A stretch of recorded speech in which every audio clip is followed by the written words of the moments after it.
Começa agora o Jornada. Todas as semanas você acompanha aqui ações e projetos da Justiça do Trabalho. O programa conta com a colaboração dos Tribunais do Trabalho em uma viagem pelo país. E no programa de hoje, uma reportagem especial sobre a reforma trabalhista aprovada pelo Congresso Nacional. Saiba quais são as mudanças para patrões e empregados e a partir de quando elas entram em vigor.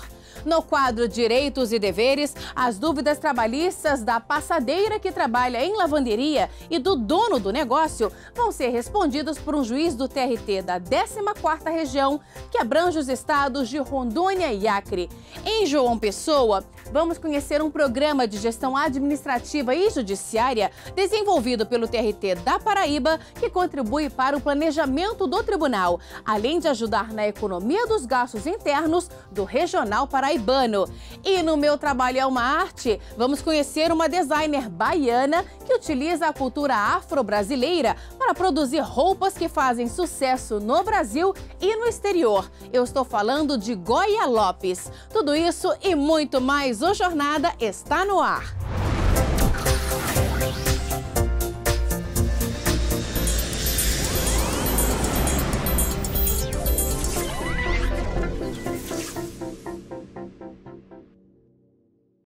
O Congresso Nacional aprovou mudanças na legislação trabalhista e a reforma já foi sancionada pela Presidência da República. Na reportagem especial de hoje, vamos saber quais foram as modificações feitas na Consolidação das Leis do Trabalho, a CLT, e a partir de quando as novas regras entram em vigor. Veja só. A nova lei vale para todos, empregados urbanos e rurais com carteira assinada. Em relação às regras gerais, a mudança alcança inclusive trabalhadores contratados sob regime especial de trabalho, como bancários, telefonistas, trabalhadores de frigorífico, jornalistas, professores, vigilantes, empregados domésticos e profissionais liberais. Para esses profissionais, no entanto, as normas específicas que disciplinam as categorias foram mantidas.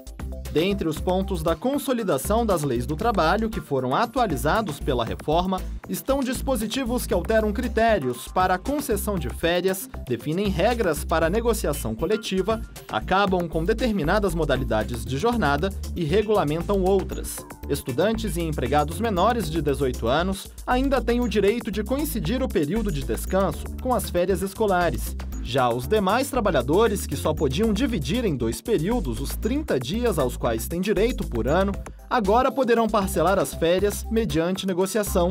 É o que explica este especialista em direito do trabalho. Ao contrário do que nós tínhamos, você pode parcelar as férias em até 3 períodos, desde que um deles não seja inferior a 14 dias e os outros 2 também não sejam inferiores a 5 dias. A outra mudança em relação às férias é que antes você não podia parcelar as férias dos empregados maiores de 50 anos e dos menores de 18 anos. A partir de agora, essa restrição desaparece.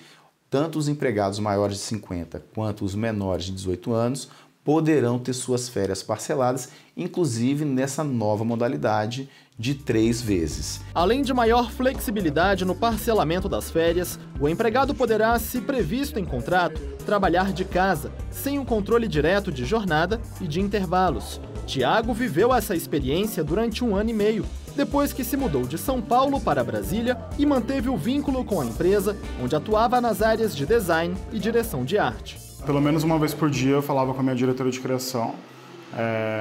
Eu recebia geralmente a minha demanda de trabalhos por e-mail e eu só alinhava com ela a entrega, prazo, essas coisas. E aí depois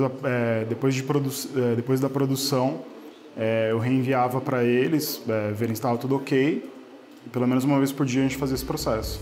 Agora, com as novas regras do trabalho remoto, o acompanhamento do serviço desempenhado no chamado home office será feito por tarefas, e as ferramentas que o trabalhador precisar usar para executar as atividades pelo teletrabalho serão formalizadas. A partir de agora, esse trabalho está regulamentado, é que não haverá o controle de jornada.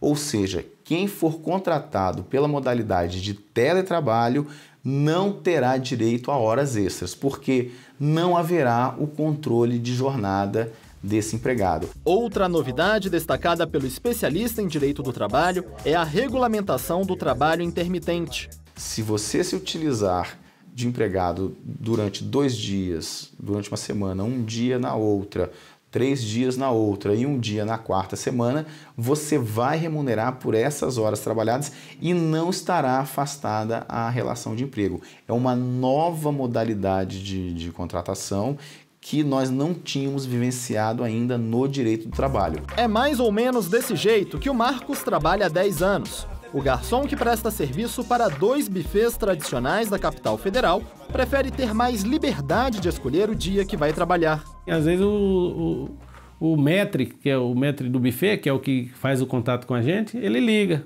uns 6 dias antes, 5 dias. Você pode trabalhar tal dia, tal data.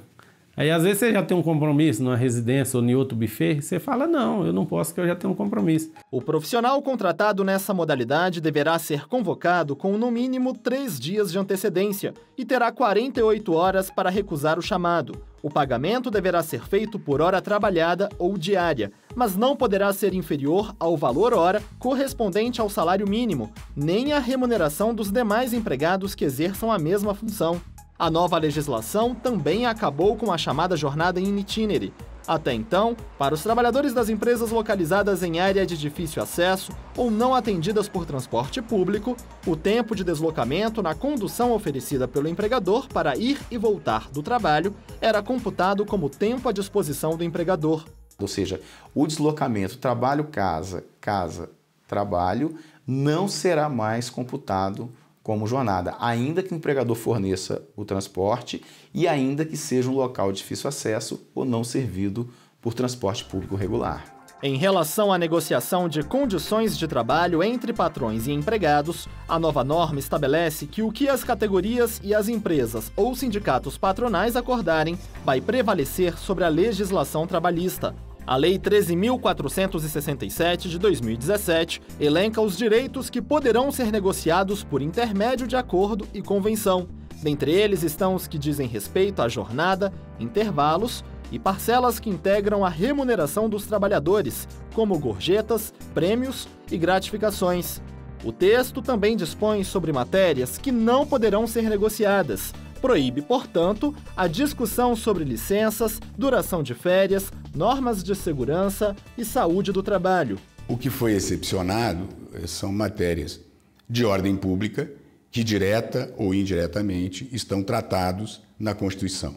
E aí a lei resolveu, para explicar, para que não haja controvérsia futura, dizer, olha, essas matérias não podem ser convencionadas. Ou matéria de ordem pública ou porque já estavam na Constituição, direta ou indiretamente. Já a contribuição sindical, que era obrigatória, agora é opcional. A partir de agora, a contribuição sindical passa a ser facultativa. Só descontam para o sindicato aqueles empregados que autorizarem o desconto. Quer dizer, hoje, um dia de serviço, desde que seja autorizado. As novas regras publicadas em julho entram em vigor em novembro. O Poder Judiciário, ao longo dos próximos anos, vai se manifestar para saber se essas normas se aplicam aos atuais contratos de trabalho ou se isso será objeto de uma nova contratação, ou se só os novos empregados poderão ser atingidos por essas novas normas. Mas algumas têm aplicação imediata, inclusive no contrato de trabalho. Entretanto, se eu já tenho um trabalhador com contrato por prazo indeterminado, eu não posso transformá-lo, por exemplo, em trabalho intermitente, porque eu terei que contratar novos por trabalho intermitente e não para os atuais empregados. Mas isso, a jurisprudência ao longo dos próximos anos vai acabar por determinar, qual a norma aplicável e qual a situação que a gente terá a aplicação imediata da norma. Vamos agora fazer um giro pelo Brasil para acompanhar algumas decisões da Justiça do Trabalho. O TRT do Rio de Janeiro reconheceu a jurisdição da Justiça do Trabalho brasileira para julgar o caso de um empregado que prestava serviços em um cruzeiro com bandeira italiana e que reclamava direitos trabalhistas decorrentes de um contrato de trabalho internacional. Na decisão, o regional considerou que a empresa tinha representação no Brasil e que o trabalhador havia sido contratado em território nacional. A Metalfino da Amazônia vai pagar R$ 38 mil de indenização por dano moral a um ex-empregado que exerceu durante quase 5 anos atribuições diferentes dasquelas para as quais foi contratado e sem receber o acréscimo salarial correspondente. Para o TRT da 11ª Região, a empregadora cometeu abuso de poder e causou constrangimento moral ao trabalhador. O TRT de Mato Grosso do Sul absolveu uma empresa de indenizar em R$ 10 mil por dano moral e de pagar pensão vitalícia de quase R$ 62 mil a um borracheiro que sofreu um acidente de trabalho. O empregado sofreu uma fratura no dedo e ficou com sequelas permanentes que geraram limitações laborais. No entanto, ficou constatado que a empregadora havia fornecido todos os equipamentos de proteção individual necessários, não havendo, portanto, culpa ou omissão sobre o acidente. No próximo bloco, no quadro Direitos e Deveres, as dúvidas trabalhistas da passadeira que trabalha em lavanderia e do dono do negócio vão ser respondidas por um juiz do TRT da 14ª Região. E ainda hoje, no Meu Trabalho é uma Arte, vamos conhecer uma designer baiana que faz sucesso no Brasil e no exterior. Eu estou falando de Goia Lopes. Nós voltamos em instantes.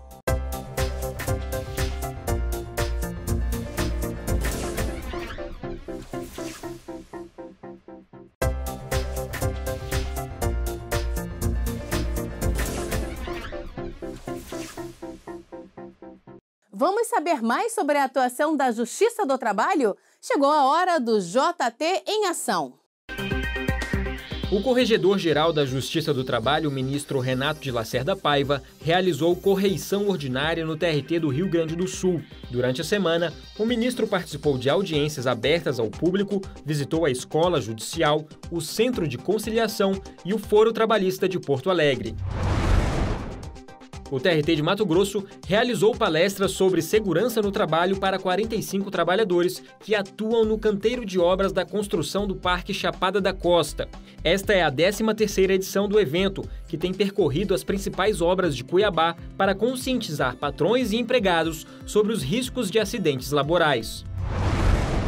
O TRT da 9ª Região, em parceria com o Instituto Paranaense de Cegos, a Universidade Federal do Paraná e o Ministério Público do Trabalho promoveram um seminário às pessoas com deficiência e as relações sociais de trabalho no capitalismo. O evento contou com palestras e debates sobre lei de cotas, formação de trabalhadores com deficiência e os reflexos da terceirização no trabalho dessas pessoas. A 6ª Vara do Trabalho de Vitória, no Espírito Santo, agora conta com uma estante para a troca de livros. O objetivo é incentivar a leitura e o compartilhamento das obras. Dentre os temas mais comuns estão direito do trabalho, constitucional e civil, além de matérias para concurso público e revistas em quadrinhos do Ministério Público do Trabalho. Os livros estão disponíveis para estudantes, advogados, servidores e magistrados de segunda a quinta-feira, entre 8h30 e 13 horas. Todo mundo sempre tem alguma dúvida quando o assunto é direito trabalhista? Hoje, no quadro Direitos e Deveres, vamos conhecer as perguntas da passadeira de lavanderia e do dono do negócio. E direto de Porto Velho, um juiz do TRT da 14ª Região, que abrange os estados de Rondônia e Acre, dá as respostas. Caso eu danifique alguma peça do cliente, esse prejuízo pode ser cobrado do meu salário? Depende, Eurenice. Tem várias questões que devem ser analisadas no caso concreto. Primeiro, se o empregado agiu com dolo, ou seja, com a intenção de danificar alguma peça do cliente, é possível desconto salarial, desde que comprovado esse dolo. Agora, numa hipótese de culpa, ou seja, se o empregado agiu com negligência, imprudência ou imperícia, e acarretou o dano a uma peça do cliente, somente poderá haver o desconto salarial se previamente ao ocorrido existir um acordo expresso entre o empregador e o empregado, prevendo a possibilidade do desconto salarial por culpa do trabalhador. Geralmente os contratos de trabalho já contêm uma cláusula determinando a possibilidade de desconto salarial decorrente de algum dano causado por culpa do trabalhador. Lembrando que quando o dano é causado por dolo, nem precisa haver esse expresso acordo em contrato de trabalho, como cláusula contratual. Questões previdenciárias que envolvem acidentes de trabalho são anotadas em carteira de trabalho? A CLT, Luiz, ela tem uma previsão expressa no artigo 30 de que as questões previdenciárias depois do acidente de trabalho serão anotadas na carteira de trabalho, porém serão anotadas pela Previdência Social, que é o órgão responsável por essas anotações. Há uma previsão expressa sobre isso, certo? Por trabalhar muito tempo em pé, eu tenho direito a intervalo de descanso durante a minha jornada de trabalho, além do horário de almoço? Certo. Na verdade, Euridice, a CLT somente prevê o descanso do intervalo entre a jornada, que seria no horário de almoço. Não há uma previsão legal referente a intervalos longos, a intervalos no longo da jornada de trabalho, em razão do empregado trabalhar muito tempo em pé. No entanto, tal possibilidade de intervalos intermitentes pode ser objeto de acordo individual entre empregador e empregado, ou mesmo objeto de negociação coletiva, mediante a formação de convenção coletiva de trabalho ou até um acordo coletivo de trabalho. Posso fazer o pagamento do empregado por produção ou tenho que pagar um salário fixo? Sim, Luiz, pode fazer o pagamento do empregado por produção, desde que a natureza do trabalho exija ou possibilite que seja feito dessa maneira. O salário pode ser pago por unidade de tempo, onde se enquadram os horistas, os mensalistas, os diaristas, ou também pode ser pago por unidade de obra, quando se remunera a produção. Então, quando o trabalhador mais produz, ele mais ganha. E essa forma de pagamento de produção seria por comissões, percentagens, salário por peça. Então, pode haver pagamento por produção. A única ressalva que faço é que se num determinado mês o trabalhador não conseguiu atingir a meta estabelecida de produção, ele pelo menos deve receber o salário mínimo previsto na Constituição. No próximo bloco, em João Pessoa, vamos saber como funciona um programa de gestão administrativa e judiciária desenvolvido pelo TRT da Paraíba. E no Meu Trabalho é uma Arte, as peças de uma designer baiana que usa elementos da cultura afro-brasileira para produzir roupas que fazem sucesso no Brasil e no exterior. Nós voltamos daqui a pouco.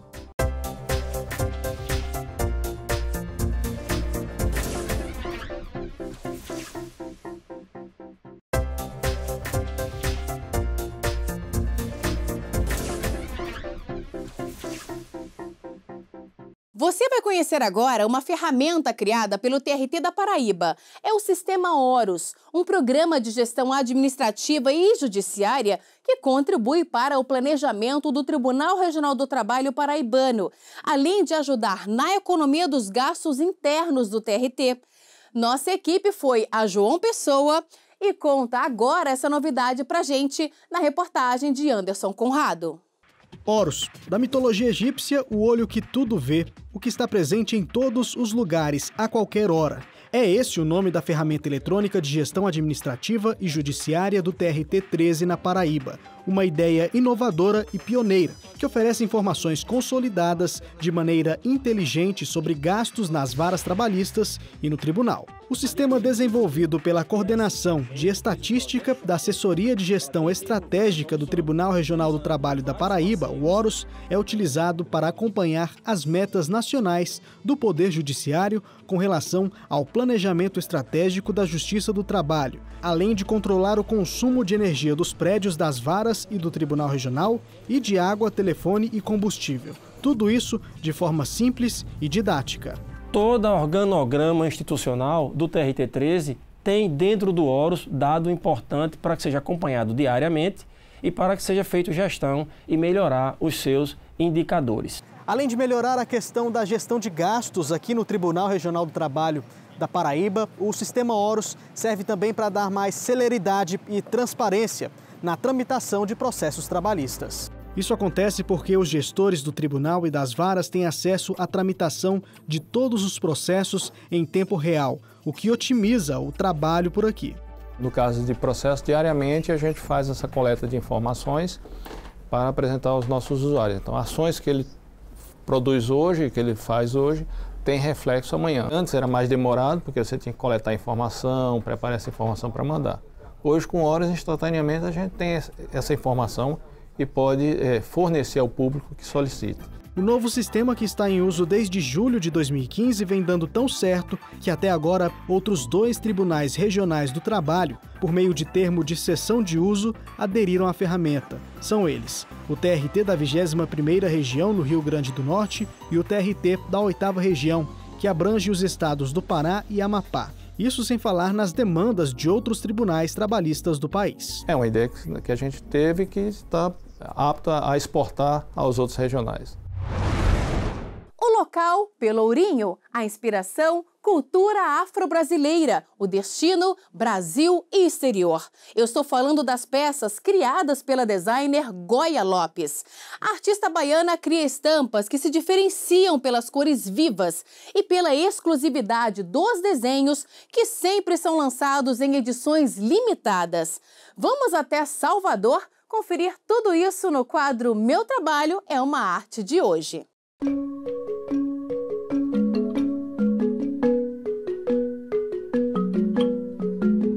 A história dos escravos, do cangaço, do nordestino, dos índios, o sincretismo, a religiosidade, a música, entre tantos elementos, estão presentes nas estampas da artista.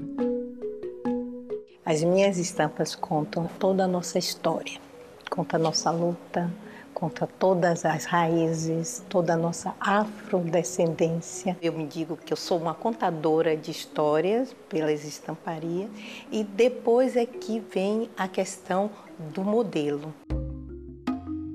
A arte e a moda não entraram por acaso na vida dela.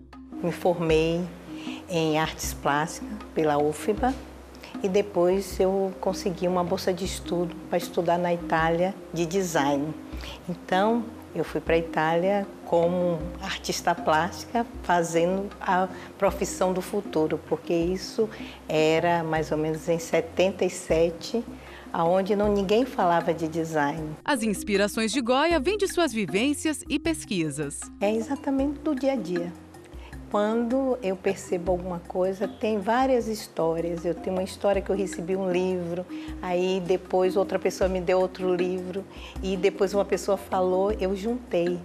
Então eu disse, ali tem coisa. Então depois é que eu percebo que eu vejo que tem alguma coisa interessante, é que eu vou para a pesquisa. Aí eu pesquiso, faço a relação desse fato, vejo todo o embasamento, aí que eu passo para a criação. Quando eu vou fazer a criação, já está todo formado na minha cabeça, porque eu já vivenciei, já li, e aí fica mais fácil você criar, porque você está com todos os elementos dentro de você. Essa foi uma exposição que eu fiz em Nova York, que era individual e que eles queriam a temática Oxóssi.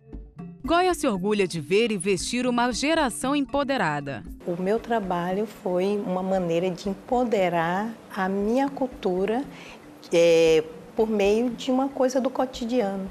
Porque ao mesmo tempo que eu fazia arte, são peças que têm um potencial artístico, ao mesmo tempo eu trazia ela para o dia a dia, para o cotidiano. Então era uma maneira de falar. Um desafio que a artista teve ao longo da carreira foi conciliar arte e administração. Eu hoje estou terceirizando e faço as 2 pontes iniciais, que é a criação, todo o desenvolvimento do produto, e terceirizo e depois eu faço a venda. A estilista já vestiu artistas como Jimmy Cliff, Moraes Moreira, criou peças de decoração para o Palácio do Itamaraty e para o setor de pediatria do Hospital Aliança. Agora, ela quer lançar um livro e montar um acervo contando seus 30 anos de criação. Temos um projeto no futuro, uma plataforma digital, na qual todo esse material vai ser colocado para ser vendido também como imagem. Goya resume a moda e a arte em uma frase. É a vida, é a minha vida.